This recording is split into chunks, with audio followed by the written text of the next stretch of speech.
Do we got any Crockett and Tubbs fans out there? Miami Vice wasn't just a TV show. It was the 80s turned into high-octane action, synth beats, and designer stubble. But here's the part you probably didn't know. It started with just 2 words on a napkin. MTV Cops. No script, no big pitch, just MTV with guns. And somehow, it became the coolest, most stylish cop show ever made. So, let's hit the streets with Miami Vice.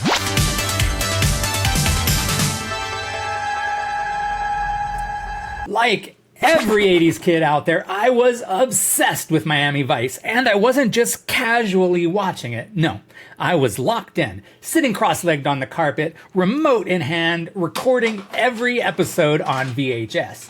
I loved everything about it. The cars, the clothes, the music, the insane guest stars, and Don Johnson's perfect 5 o'clock shadow.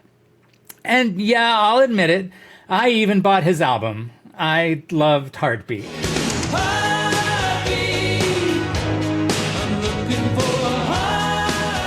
And here in my 50s, I still obviously own a pastel pink jacket and boat shoes. The difference is I don't usually wear them at the same time. Usually.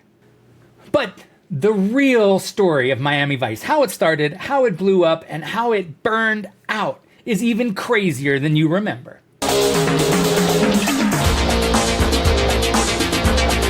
Anthony Yerkovich, who'd been one of the writers on Hill Street Blues, pitched a cop show set in Miami even though he'd never actually been there. NBC executive Brandon Tartikoff jotted down MTV Cops on a napkin, and boom, that was the concept. And it was game-changing. You see, in 1984, TV cop shows looked beige and gritty.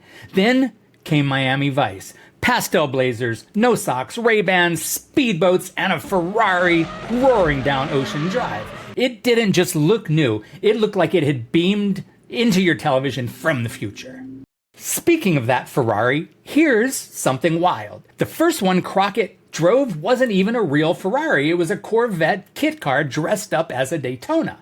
And Ferrari absolutely hated it. So, they made the production a deal. They gave NBC 2 brand new white Testarossas in exchange for blowing up the fake on screen.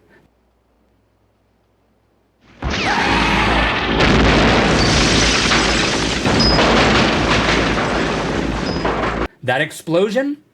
Totally real. Sold. One of the smartest moves the producers of the show made was using real hit songs in the episodes. It was expensive, but it paid off. The most famous moment was Crockett and Tubbs on a stakeout while Phil Collins' In the Air Tonight played in the background. No dialogue, just music and tension. And it worked. It's still one of the most iconic moments in TV history. Jan Hammer's synth score, it went #1 on the charts, and guest musicians, Glenn Frey from the Eagles, Sheena Easton, and even Miles Davis all showed up on screen. The music wasn't just background, it was a character. And the guest stars? This is where it got fun. Miami Vice became the show to be on. Bruce Willis played a gun runner before Die Hard. Julia Roberts popped up before Pretty Woman. Liam Neeson, Ben Stiller, Chris Rock, even Willie freaking Nelson all appeared on the show. Did you also read we were the toughest lawmen in the world? Quick question, what future sword-slinging superstar guest starred on Miami Vice before they were famous? Drop your guess in the comments, and I'll reveal it after a word from our sponsor. We'll return after these messages. If you're a fan of the 70s, 80s, and 90s, if you love retro TV or nostalgia is your thing, then you're in the right place. Make sure to like, follow, and subscribe to Retro Rewind here on YouTube. Now, back to our regularly scheduled programming. The answer to the question, Viggo Mortensen. Yep, Aragorn himself was on Miami Vice. Roll clip. South Bay Blacks, open up. Hey, this one's on me, bud. This is where we say goodbye. By 1985, Miami Vice was a cultural juggernaut. Designers sent Don Johnson free suits just to get them on screen.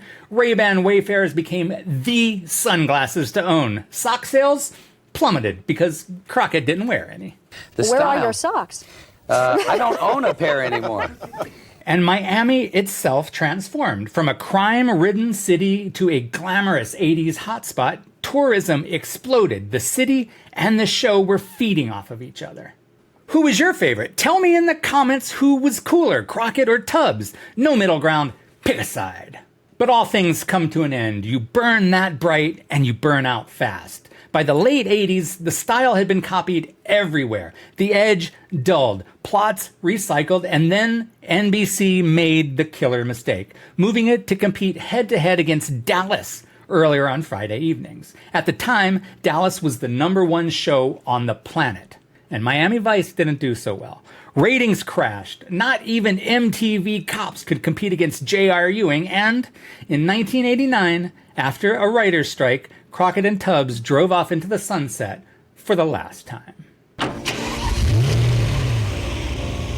Hey, Tubbs, you ever consider a career in Southern law enforcement?